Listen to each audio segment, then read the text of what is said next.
Good afternoon. My name is Jim Atwood. As president of the Harvard Law School Forum, I'd like to welcome you all to this, our second program of the spring 1985 season. It's an afternoon program. I'm glad you all could make it here after class. A word or two about our format today. It's the forum's traditional format after of ABC World News Tonight. But you may not know that he has had quite a long and distinguished career in broadcast journalism.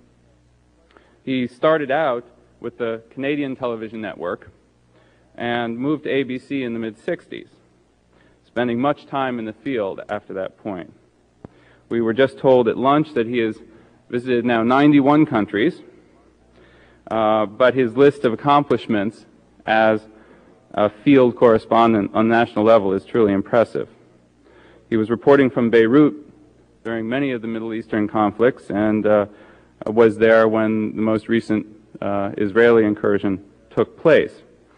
He spent 6 or 7 years in London as the foreign anchor desk of ABC News, covering such world events as the assassination of Anwar Sadat, the attempted assassinations of John Paul II and President Reagan, and also giving the British perspective on the Falklands War. In 1983 alone, for example, he covered Pope John Paul II's historic trip to Poland, the aftermath of the U.S. Embassy bombing in Beirut, and the Ariel Sharon conflict following the Israeli incursion into Lebanon. In 1984, he returned to this country to anchor ABC World News Tonight. But we sense that the bug of field work is still with him, because just recently he returned to Poland to cover the 40th anniversary of the dreaded death camp Auschwitz. He has also covered such interesting things as the U.S. elections and the inaugural. But I think I should let him tell you more about what he's done than me. So without further ado, please welcome Peter Jennings.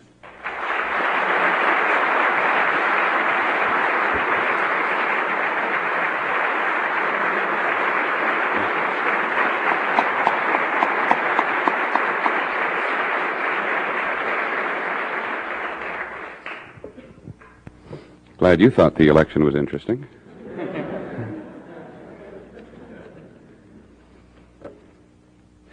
Thank you very much for coming. Thank you for inviting me. I am flattered. I hope I'm as flattered as you think I should be.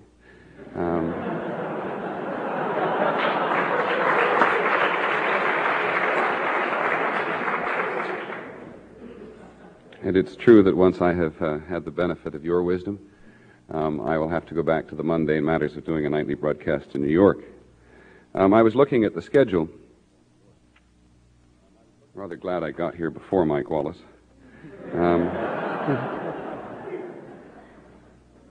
I know also that the first choice for the beginning of the spring schedule was actually Henry Kissinger. But I'm not sure you're aware that he was out taking a walk the other day, and he was hit by a speedboat.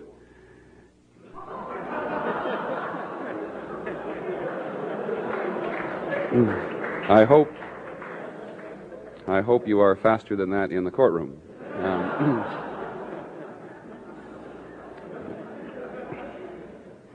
As Jim points out, I have now been back about a year and a half, I think it is. It sometimes seems like no time at all, and it sometimes seems forever. But it has been a fascinating year. I was listening to Geraldine Ferrara the other night saying how the year had had an impact on her. And she describes Walter Mondale calling her up and saying, "Hey, how'd you like to be vice president?" And she said, "You're kidding." And he was.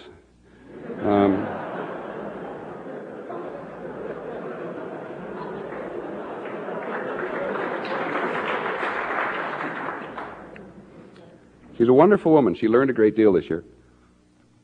Among other things, that she owed the IRS $153,000. That when Governor Cuomo told her that she should concentrate on the family, it was his and hers that he had in mind.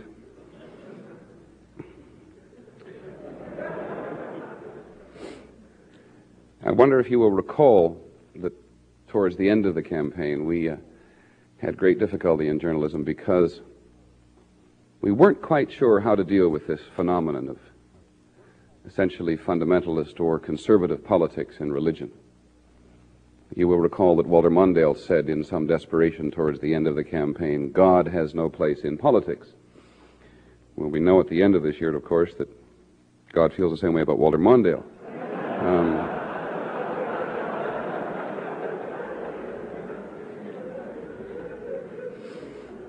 I am, to say the least, somewhat self-conscious about appearing before, I gather, a fairly large contingent of would-be lawyers, and some, thank goodness, undergraduates. And not that I expect to fool you any more than I shall the lawyers. To be here, I haven't been here since '68 when I covered the bust. And as I was coming up this morning, I was thinking about the need in your would-be profession to be precise. We also have to be precise. Not so much just with the facts, but with the words. And I was thinking of a great Bill Sapphire story who talks about Noah Webster of dictionary fame sitting in his office one day with his secretary on his lap. And his wife suddenly opened the door and she said, "Noah, I'm surprised." He said, "No, my dear, we are surprised. You are astonished."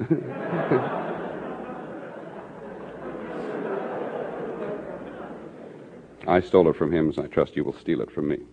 What I want to do today is to talk about something in fairly unsophisticated terms. I think you'll come to realize fairly quickly about something that's been very much on my mind. Jim pointed out that I spent much of my career overseas.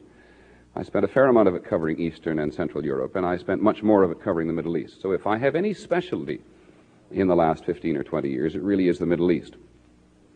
But I don't want to talk about the Middle East. I want to talk about Soviet American affairs, because I have become even more conscious since coming back to the country that there is a genuine lack of interest in America in what sort of nation our principal adversary is, what its problems in the modern world are, and what its perceptions are of us. I don't think at any time in post-World War II history has the phrase "know thine enemy" been more applicable and had a greater need behind it than it does now.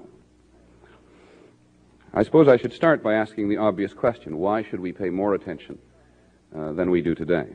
Well, because our survival depends on it, because it is up to us as citizens of this country, of the free world, to define, basically, what sort of a relationship it is we want to have with the other superpower.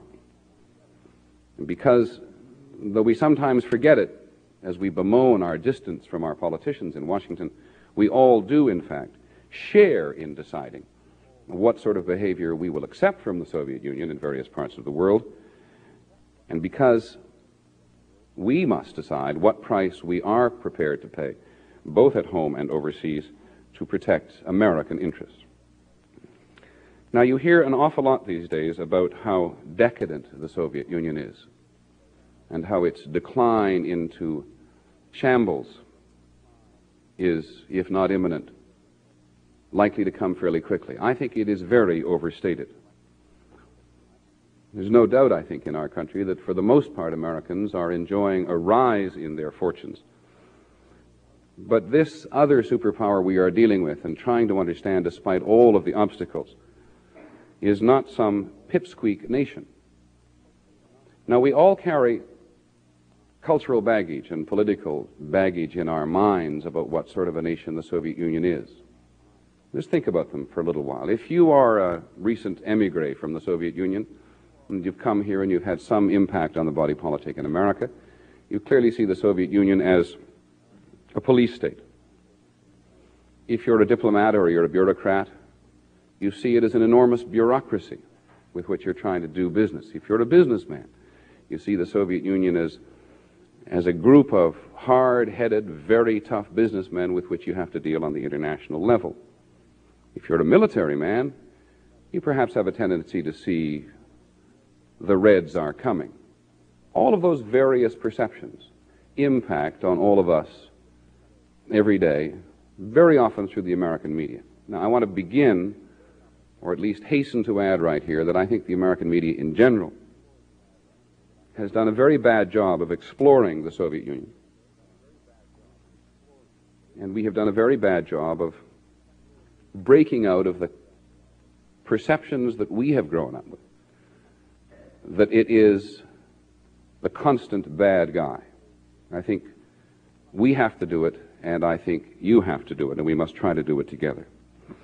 Let me try to sketch very briefly and in a very general way and in part what sort of a country I think it is we're dealing with. A very proud people. Just listen to their students. I don't know if you've had any contact with your opposite numbers in the Soviet Union. But they now belong to a generation which realizes that their country has reached superpower status. And listen to them say, as I have done, that whatever the consequences at home, it is a status they intend to keep. It is a nation today where survival is much more important than the continuing revolution, where its leadership is interested, I think, much more in preservation than in transformation. The pure communist state has yet to come into being and may never. Yuri Andropov is only the most recent Soviet leader to acknowledge that what the Soviet Union is still going through is a middle, if not early middle stage of socialism, and has not by any means reached the epitome of the communist state. For the average Soviet man and woman, often very cynical, membership in the Communist Party is really an opportunity to share in the perks of the society. It means a car, it means an apartment, it can mean an opportunity to travel. And for many Soviet citizens, perks are of a much greater value than any commitment to the worldwide revolution which many of our politicians speak of. For the politically ambitious, of course, membership in the Communist Party is almost an absolute must. It is a nation, and you've heard it before, and it should come as no surprise to you, which has a deep and abiding passion for security which clearly does border almost on paranoia.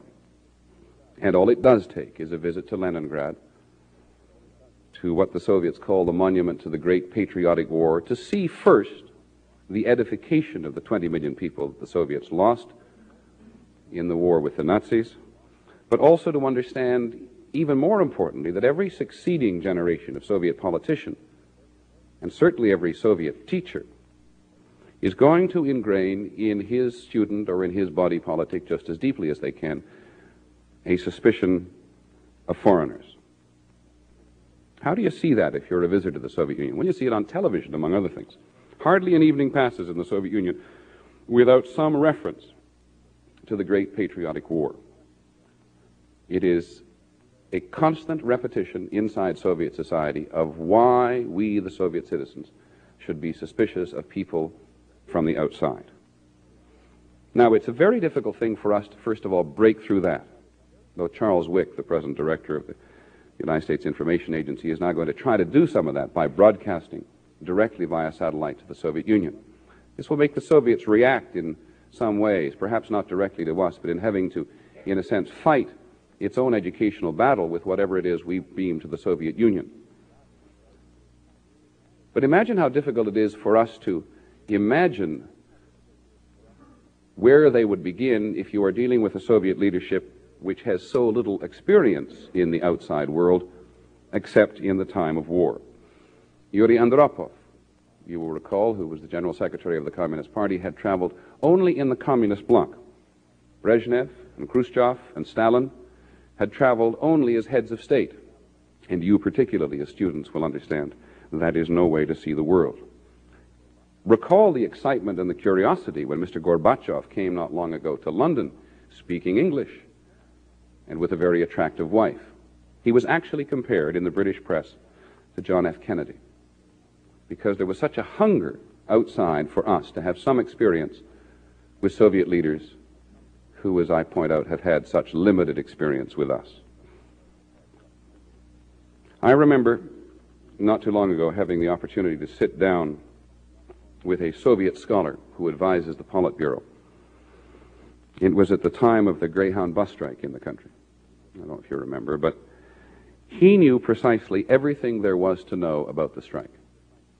He knew what the workers' demands were, he knew the bus schedules, he knew the towns and communities all across the country what had been affected, but he didn't have, in any way, shape, or form, any comprehension, and it is very rare you encounter this level of comprehension, of what we can call the American psyche or the American soul.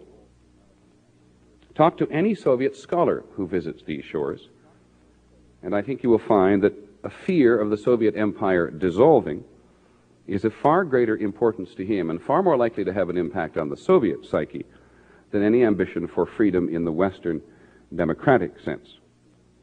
Talk to people, students, the unemployed, the employed, unemployed not in the literal sense, as there is no unemployment in the Soviet Union, on the streets of a Soviet city, and it is possible, about the freedom to speak and to write and to travel, and you will still very often find that housing and education and physical wherewithal, so long denied to many of the Soviet peoples, is much more important. We have a tendency in this country to imply that the Soviet leadership has failed its people. Well, in many ways, and certainly in our terms, the failure is dramatic. But many of the Soviet promises by the leadership to the people have been kept. They do live today with national security.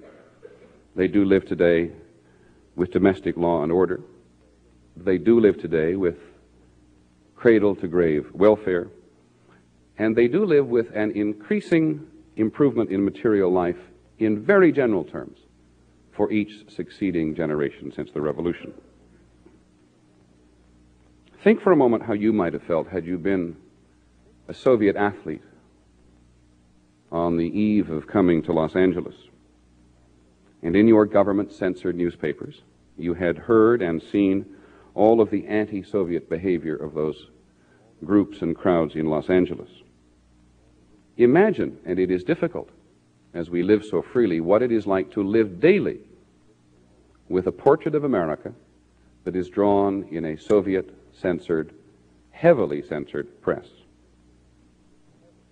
The Soviet media is indeed much more than one-dimensional, but they do for us what we do for them, essentially pick the worst in our society to show their people, as we intend or tend to pick the worst in their society to show to ours. Now, there is, of course, a built-in cynicism in much of Soviet society. Many people who see the United States so savaged by the government officialdom that they automatically believe the opposite. But bear in mind that even Russians, with the stature of Alexander Solzhenitsyn, however much they may have rebelled against communism, have, having spent time in this country, been turned off by what they regard as the excesses of democracy. Seth Meidens of the New York Times writes a fascinating article some many months ago now about something that I'd never heard of before and was unaware of, called Toshka, which I'm told literally translated means homesickness. And add up, as I've tried to do, the number of Soviets who've lived here in what we regard the cradle of everything, who've decided to go home. Perhaps the most obvious one is Stalin's daughter, Svetlana Alliluyeva. Imagine what it is like for a Soviet citizen to have everything that we believe in available to them in every imaginable, conceivable way and want to go home. How could one have homesickness, we might generally ask ourselves, for such a society?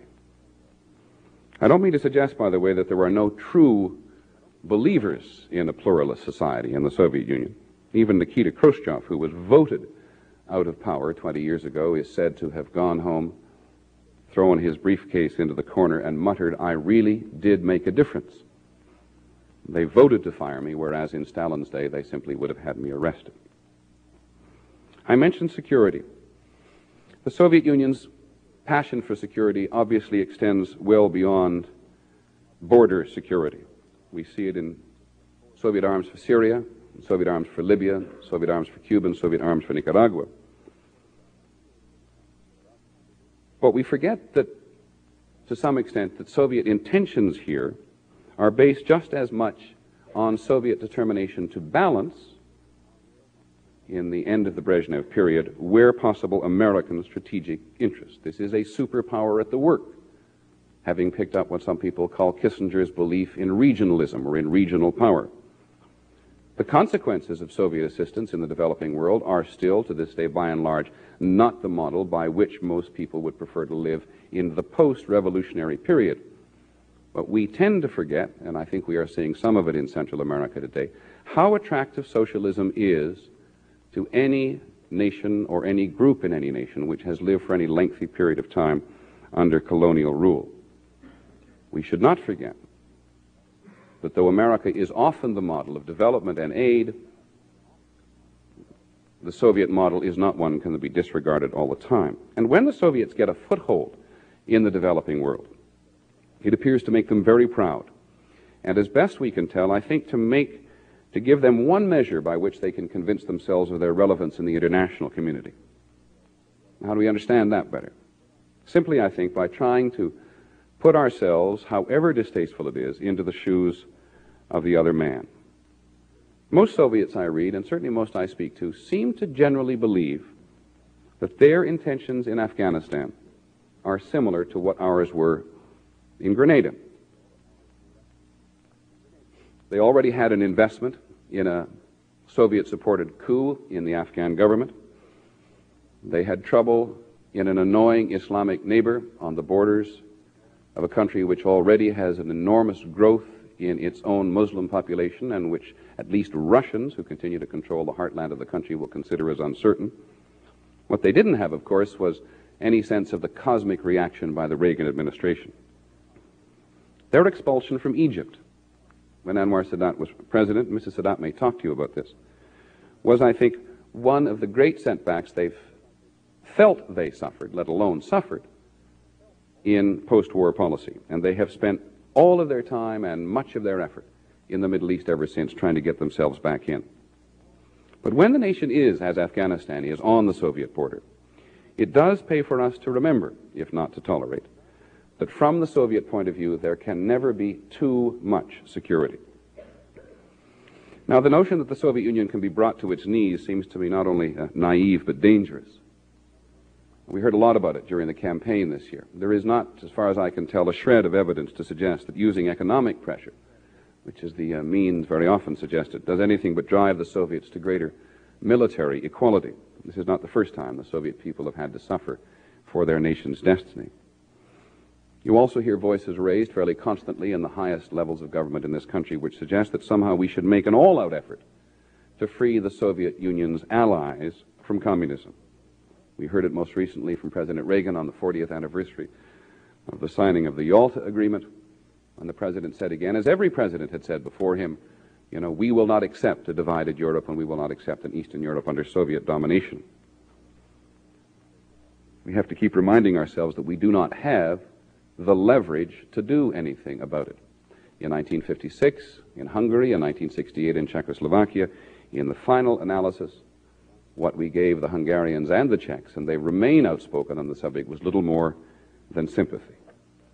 We were very quick in this country to embrace Lech Wałęsa and the Solidarity movement in Poland. But in the long run, I think all we really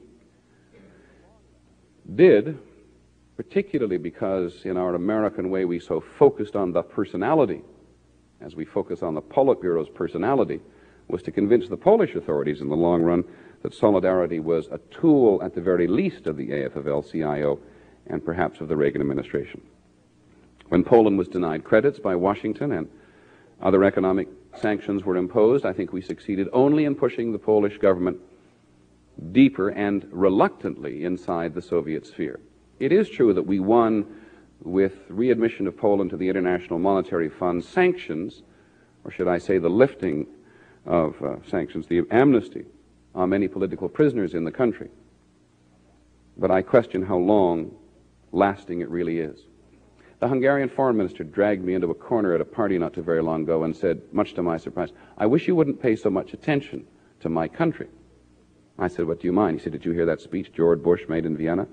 I said, you mean the one where he said you were our favorite communist country? That's the one, he said. Do not make life so difficult for us under a perpetually nervous Soviet leadership. And most everyone I know who has dealt with the Soviets believes that that is not the way to go. that the way to go is quietly, forcefully, of course, but without fanfare. The trouble is, as we all know, that doesn't always suit politicians at home. Let me raise a question. Has our public pressure on the Soviet Union regarding Andrei Sakharov done very much to help him?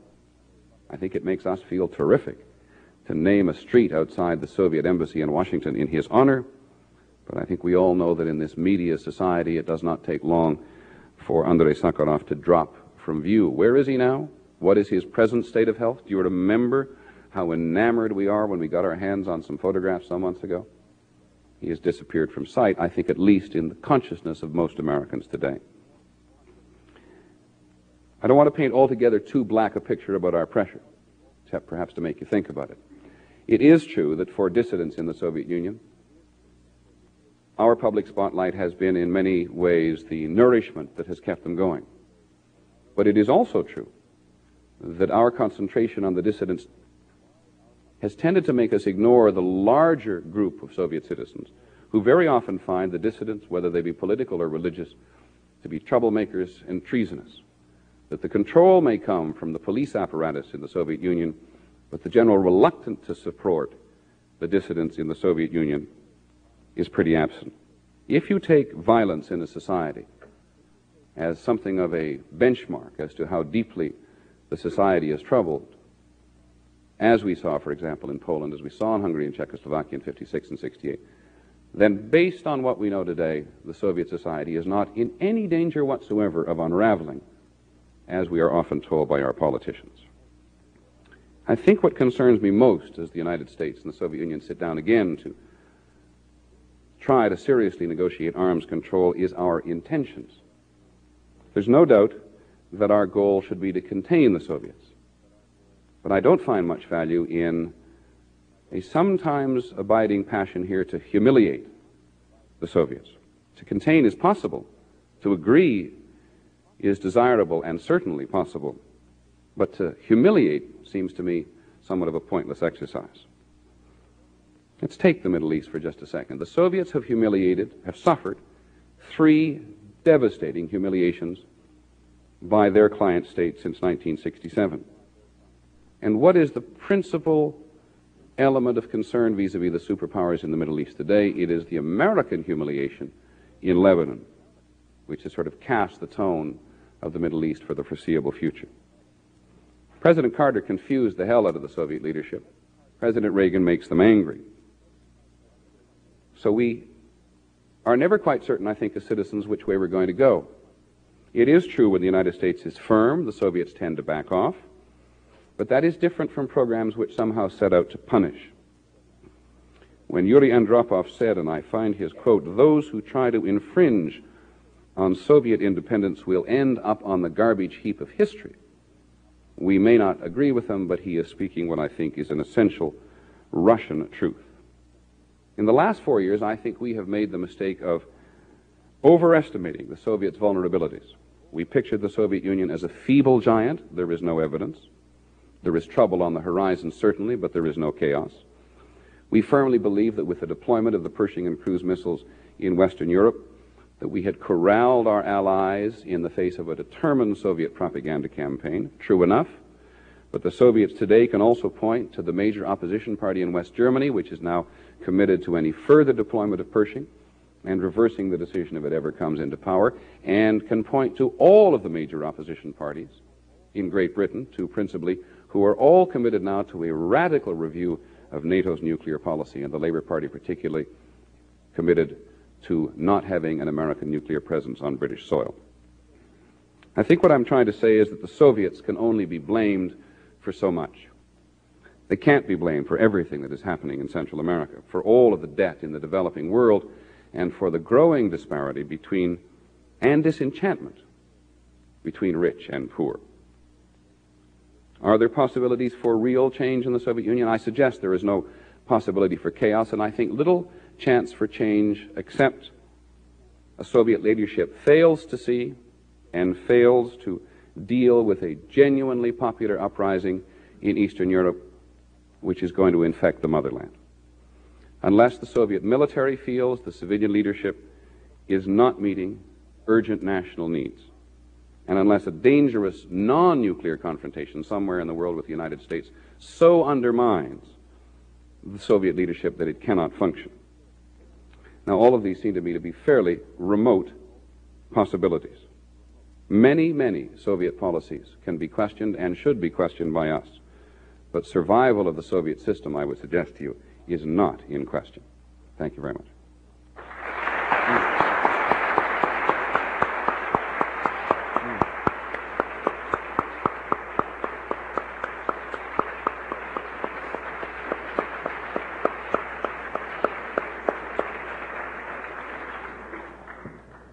We now have an opportunity for questions. I've been assured that everything is fair game, not just the Soviet Union. There's a British politician named Enoch Powell, who some of you may have heard of, who comes from Northern Ireland. And I gave a lunch for him once in London. He was very famous for his pronouncements on race. And I gave a lunch, and he said, I'm going to tell you about the British and the Northern Ireland. I'm going to tell you about the British economy, and you will sit down and ask me questions about race, which we did. So, as Jim points out, I will try to answer your questions, not guarantee I can. Yes. You have said that the American media coverage of the Soviet Union is very bad, and I'm wondering if maybe you could bring some of your criticism closer to home on your own ABC News program. I'll try to mention two quick examples. I know your esteemed colleague, the lovable George Will, often makes commentaries on the Soviet Union. One example that I can mention is he's mentioned no less than 6 times in the last year on your show, Ted Koppel's and David Brinkley's show, that the Soviets are responsible for yellow rain in Afghanistan and Southeast Asia. Now, several scientific teams have gone to study this, and they've all concluded that this is not caused by the Soviet Union. And so you often, I think, show great deference to George Will whenever he makes a comment like this is objective truth. A second example I'll give real quickly is the coverage of World War II. We've had all these anniversary demonstrations recently where it's shown where Great Britain, France, and the United States gets together to celebrate Normandy and what have you. And whenever the Soviets complain that, you know, they had 20 million people who gave their lives during World War II, it's always a quick quotation from Pravda, and whenever you say Pravda on your news broadcast, that immediately signals to the Americans that that's just nonsense and propaganda. I just say I'd like you to respond to those two examples and possibly answer that in the 1940s, the media and the movie industry portrayed the Soviet Union very... Please make the question brief. Okay. In a very positive light. China was portrayed very positively in the 1970s before they were the Yellow Peril. My question is, do you think that American attitudes toward the Soviet Union would change if the media perhaps gave the same treatment that China is given today? Yes.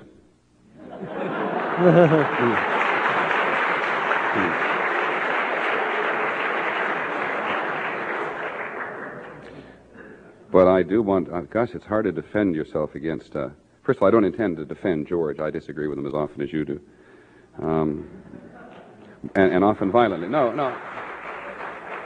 But George is a commentator for ABC, and I want you to understand that. And I am not a commentator, and as often as I'd like to take him on, George is hired by my company to offer commentary and to inflame people like you. And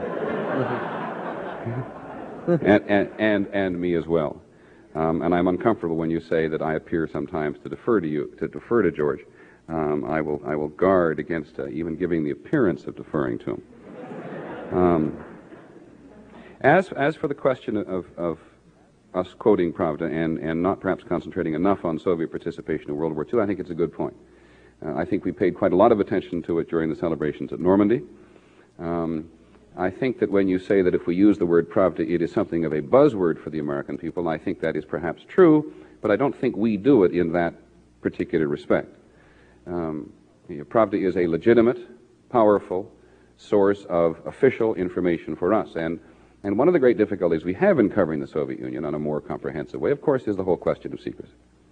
So Pravda is available as to us, Novosti is available as to us, TASS is available to us. So I don't mean to if I quote Pravda, I don't mean to denigrate it in any way because it represents the point of view. But I take your point in general that if the American media were more exploratory in general terms, and perhaps as excited about breaking down the barriers of the Soviet Union as we have indeed been about China, in part because of access, in part because of a deeper mystery, then you and we would have a better understanding of it. Yes, sir. Yeah, I'm curious what your opinion is regarding the question of projections in presidential elections before polls have closed, and whether you think networks should do that, and what effect you think it has on national elections. Well, let me go backwards with you. I don't think it has any effect on national elections. And there is no empirical data anywhere in the country to show that, network projections have had any serious dilatory effect on election races. I was on the record all through the election year within my own company as saying I'm opposed to projections until polls are closed. And I don't know if you've noticed, but all three of the networks have recently reached an agreement with Congress by which we will not project election results until the polls are closed in states. In return, hopefully, Congress will work for a universal poll closing time so that the problem of having information and not reporting it will go away. But I was opposed to it. I was opposed to using exit polls to project results, and so as far as I'm concerned, I won. Yes, sir. Yes, Mr. Jennings, do you have any hope that Mr. Gorbachev, if indeed he becomes the head of the Soviet Union within the next few years, even next few months, may change the situation via the dissidents of the Jewish population in the Soviet Union to any appreciable extent and be perhaps another Khrushchev in a sense, or don't you think that'll happen at all? Well, let me tell you just how deeply self-conscious I am about saying anything about a succession in the Soviet Union at the moment, because we made absolute, forgive my language, horses' asses of ourselves on the question of Yuri Andropov's succession. You know, we had him as a whiskey-swilling, jazz-listening, English-speaking liberal, and I'm talking about the media in general now, which completely had forgotten that he had spent virtually his entire adult career in the KGB. Once again, I think we are making an essential mistake, which is to see Gorbachev come to London, for example, and I think it's purely deliberate by the Soviets, having a sort of high, westernized, if you will, profile, in order that we might think in a particular vein about him. As to how he will treat with the dissidents, as to how he will treat with the Jewish population, I have no idea. I think Jewish emigration will continue to depend to a considerable extent on U.S.-Soviet relations, as it has in the past.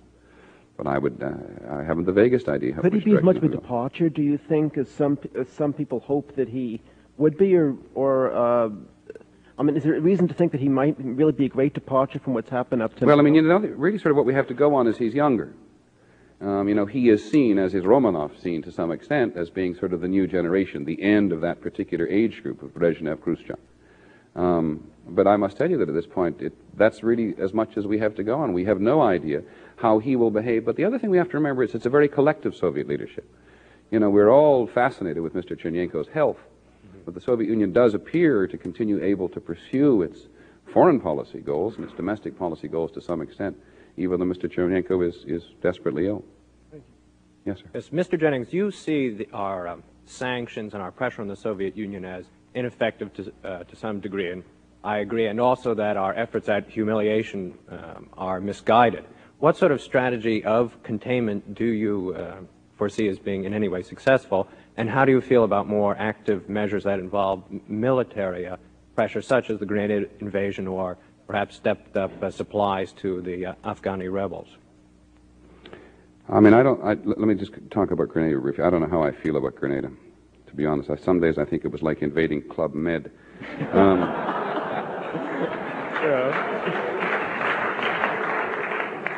And I am one of those who does not really feel that you should be using American power around the world where it isn't necessary to use American power around the world.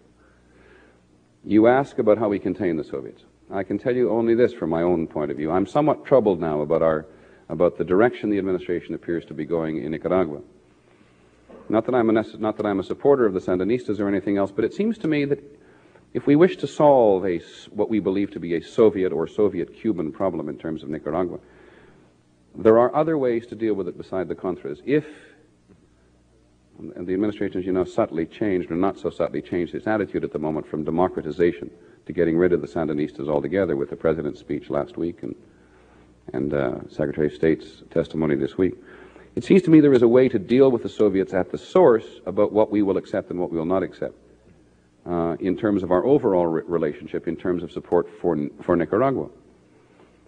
Some of you will have heard, and I don't be outraged by having George Wilherd say on the air the other night that we should, openly go in and overthrow the government of Nicaragua. If we are so concerned that what is behind this is, in fact, yet another Soviet attempt to extend its influence in the hemisphere, we are now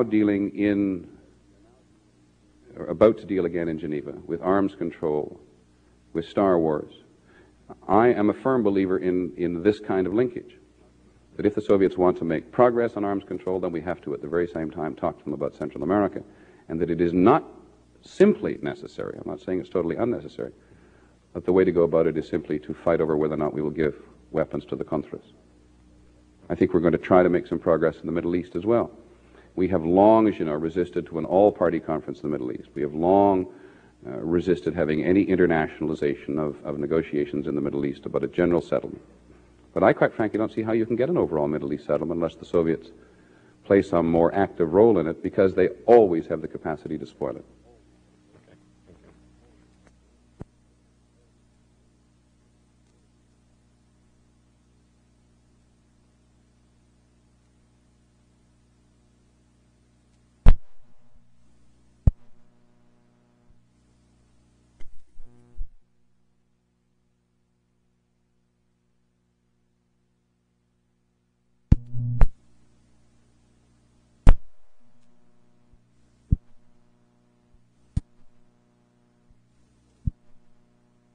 I wondered what your attitude was to put it on Washington in the...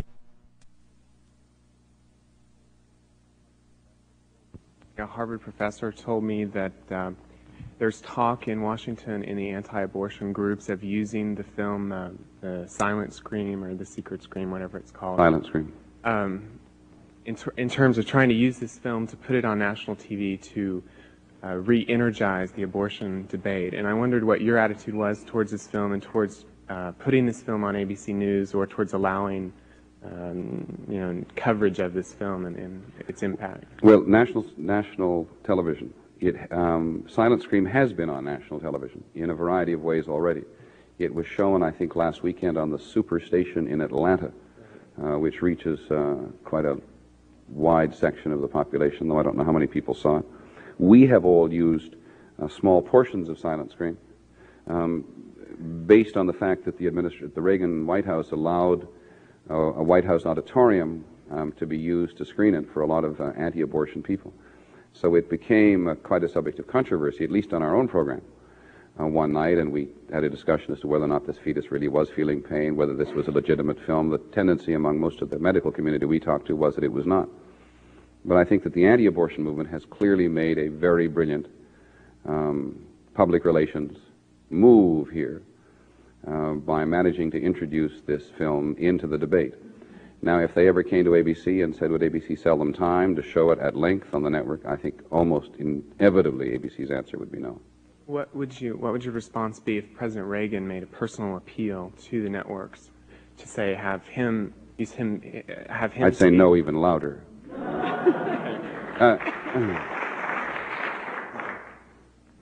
Yes, Mr. Jennings, you had mentioned earlier the Soviet Union's inability or choice within change within their own country, and especially those Eastern Bloc countries.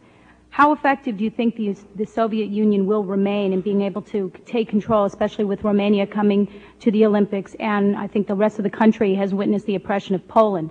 How effective do you think the Soviet Union will be able to keep control of their Soviet bloc countries?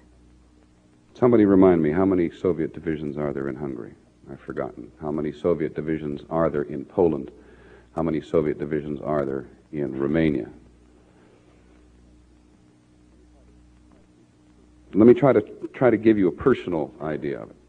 I mean, sort of on the ground idea rather than a sort of an attempt at analytical idea. In Poland, when solidarity was absolutely at its height, we were desperately concerned in this country that the Soviets were going to invade, and so reporters like myself were all dispatched to stand in the freezing cold of downtown Warsaw a couple of years ago to do stories on the Soviet invasion, which of course didn't occur. I get the sense in Eastern Europe and in Central Europe, when I say Central Europe I include Hungary, that there is a very keen awareness in every case as to how much you can alter the system and how far you can go, given that you live inside a Soviet sphere of influence, inside a container. One of the things about solidarity that I think we didn't understand in this country was there was never any intention by any of the leadership in solidarity, whether it was the old line Baltic Exchange workers or the new Lech Wałęsa, was to wrench Poland outside, to wrench Poland away from the socialist system. I don't know any dissident or any opposition politician in any socialist country in Eastern or Central Europe who does not believe that they will have to continue to live within the defined post-World War II borders as agreed essentially at Yalta. Flexibility, yes, we see it in Hungary. But if the coal miners, for example, in Czechoslovakia are in danger of infecting what I called earlier the motherland, then the Soviets just simply get doubly nervous. And that's what makes them nervous. What worries them most is infection, I think. As for the countries themselves, I think they are not content, perhaps, but resigned to living the way they have always lived since 1945. Do you think the American media sometimes portrays solidarity as more, in a sense it is a communist kind of trade union. Do you think that American media sometimes portrays that to get people in the United States feeling an empathy for the Polish people? No, I mean, I think we make a basic mistake in our society. It's not, and our media is a reflection of it, which is to say we tend to see the rest of the world in terms of personalities. May I suggest for those of you who come, a question for Jihan Sadat, who I know very well as I lived with the Sadats for some time and made a film about his life. Ask her why Americans were so stunned when he was assassinated and nobody in Egypt reacted. And the answer to that is I think, simple in Egypt, as it was with Lech Wałęsa in Poland, as it is with our present fascination with individual Soviet leaders, is we become so wrapped up in the personalities of people that we forget to see the trends. When Anwar Sadat was assassinated, couldn't have had a quieter time in Egypt. And Barbara Walters and I sat there doing the narrations and the commentary for the funeral, and here's Barbara saying, we've lost a great American hero, and I say, we've lost a great Egyptian failure. We must have just confused the hell out of the audience. So, I mean, I think it's a great American failing. I don't think it's going to change particularly either. Yes, sir. Early in your remarks, you mentioned the two superpowers. Yesterday, in Margaret Thatcher's remarks before a joint session of Congress, she seemed to be underscoring the possibility of an independent third superpower being formed or arising out of the countries of Europe and a united Europe. First of all, I'd like to ask you whether you see both the inclinations and the capability of doing that in Western European nations today. No. No. That's a very simple answer. Margaret Thatcher is running for re-election, though a bit early, and I think that she used the opportunity of the joint meeting of Congress to give a sense of sort of global Margaret Thatcher speech. I think the chance of a European power emerging now, other than a united Germany, which is many years, if ever, down the road, I see no opportunity for a sort of central thing to grow out of France and Britain and Belgium and Italy and Holland and West Germany.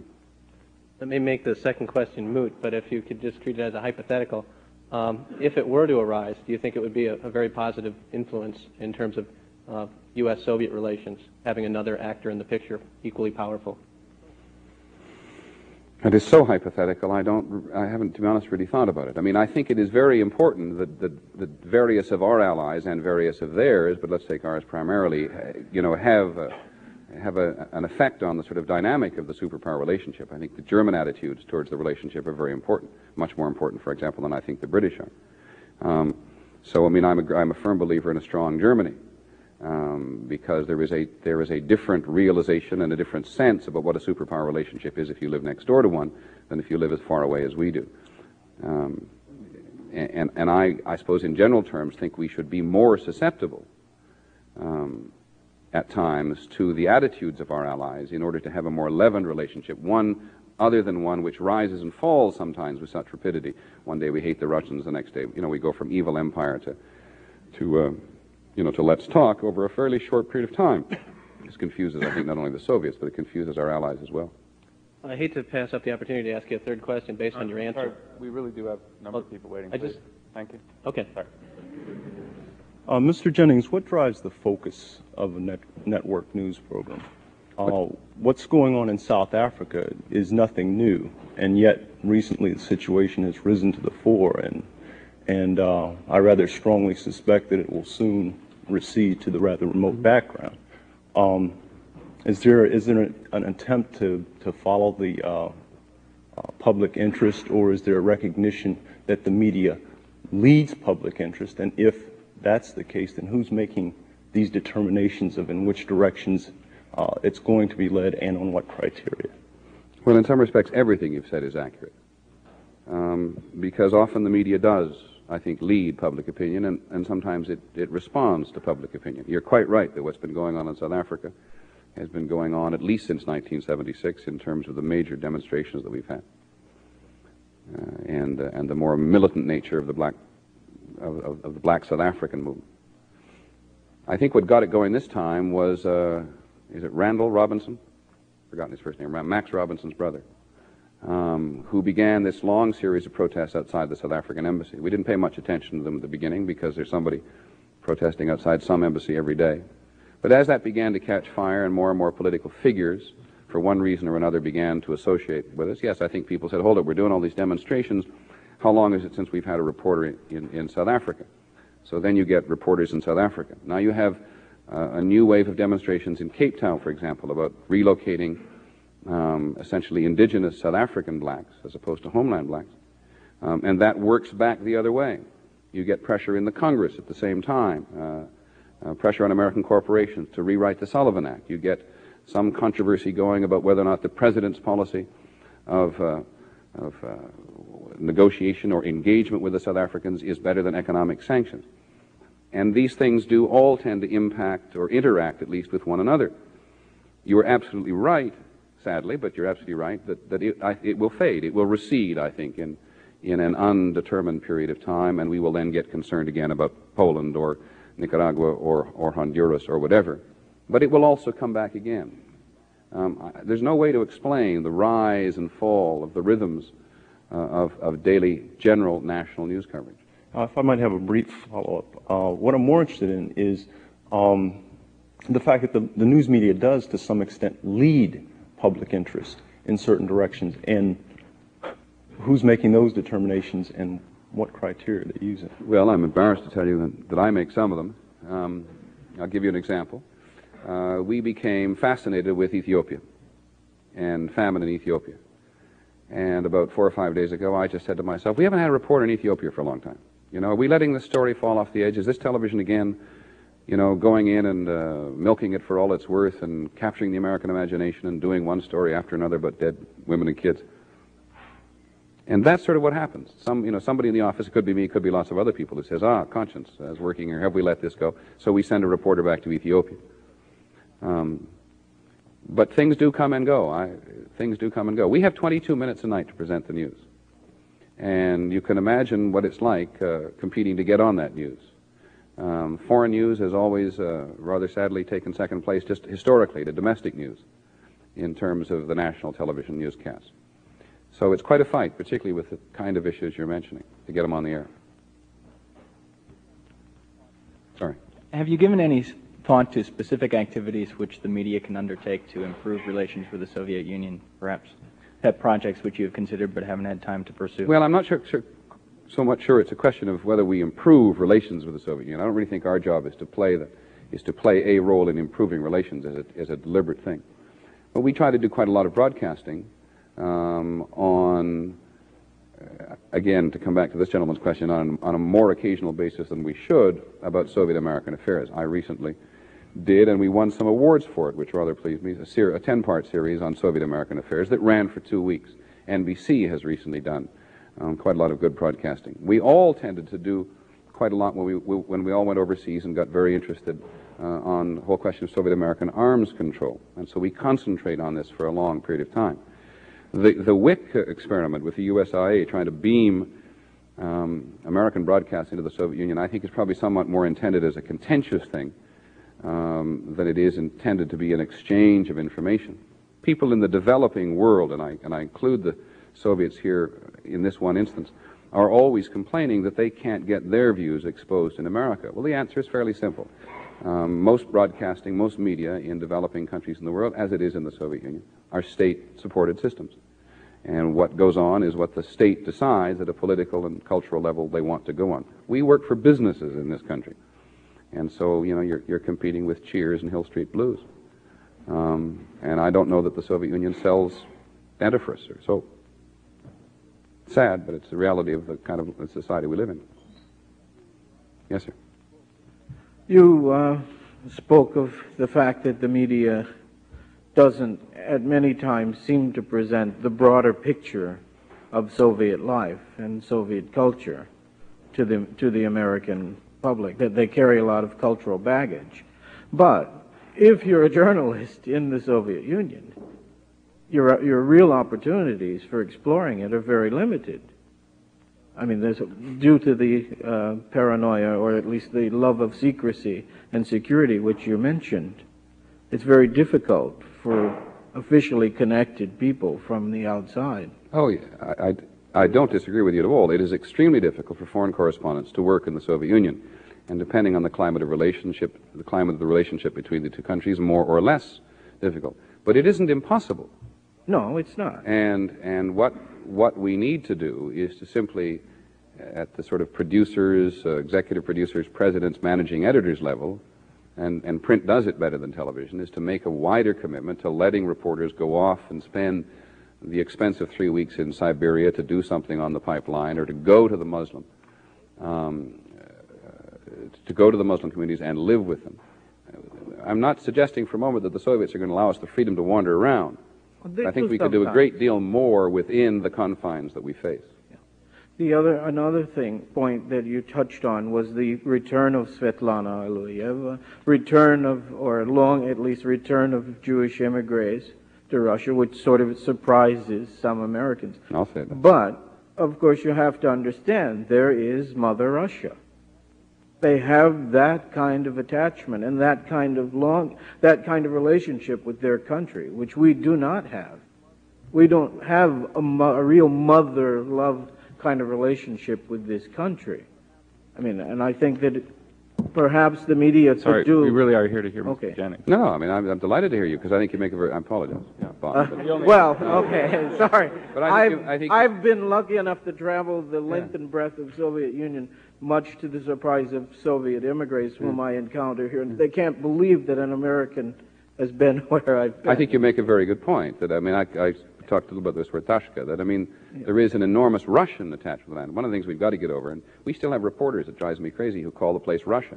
Right. And they forget that, you know... They'll tell you they're Soviets, no matter where you are. Now, one last thing. The reason I was talking about this is, one of the things I find is there is a reluctance of many Americans to even go to the Soviet Union, even if they have the opportunity.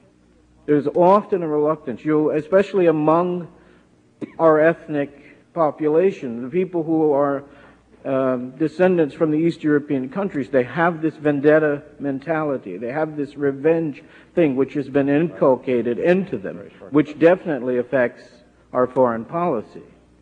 And the opportunity is given them. They come from a free country where they can go there and at least see what is going on. But they're always reluctant because they've been brainwashed. If any of the people in this audience get a chance, they should go, because hopefully they have their own mind and their free mind. They won't be influenced adversely, but they can find out for themselves. I couldn't agree with you more. Couldn't agree with you more. There's nothing like going and seeing. Yes, ma'am. Last question. I'm sorry. This will be very quick. Thank you for your remarks about the Soviet Union, because I was there as a student at one time, and I was amazed at the mixture of pride and paranoia, but the love for peace. How everybody, people my age, remembered this great patriotic war, and people wore medals, and brides and grooms went to the monuments in the towns and put their flowers there, all this. But then they would say to me, we have to have these weapons because you Americans are so aggressive. When I came back and said that to people, they said, well, you're being fooled. It's not the students anyway who would make the war, it's the Soviet leaders. What do you see as a way to break through this military establishment, or a way that on a personal level, people can really work for peace when the establishment there does seem to be as much involved as we are in the kind of I think it would not behoove me, Madam, to start giving advice on how to interact with the Soviets, nor would I want to be seen as deferring to your remark that we are run by a military establishment. It's interesting. I get a lot of letters on the subject from people. I recently had an ad sent to me by the Vancouver Columbian, which is a newspaper in Northern Oregon or Northern Washington State, and a lot of people in that town had just simply got together and written a letter to the Soviet Union, somewhat more sophisticated than Samantha Smith's. But there was clearly an urge with some Americans to try to reach out and somehow interact at less than the bureaucratic level. But I think it would not behoove me to give people advice on how to do it. Yes, sir. You've been standing there for a bit. Mr. Jennings, you have spoken of what you see as the durability of the Soviet state. But despite this, do you think that communism as an ideology is a terminal case?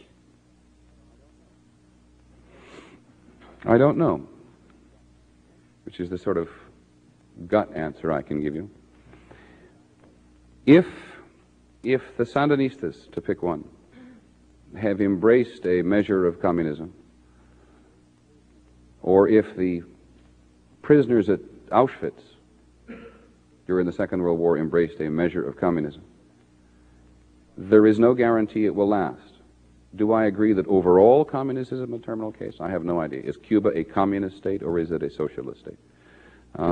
Is Poland going to continue to be run by communists? Will Hungary, for all of its freedom, continue to be run by communists? I haven't the vaguest idea whether it's a terminal case. Do you? I think it's getting pretty close. Okay. I mean, I defer to your opinion, obviously. Well, unfortunately, we're required to get Mr. Jennings to the airport. So join with me in thanking him for joining us. Thank you very much.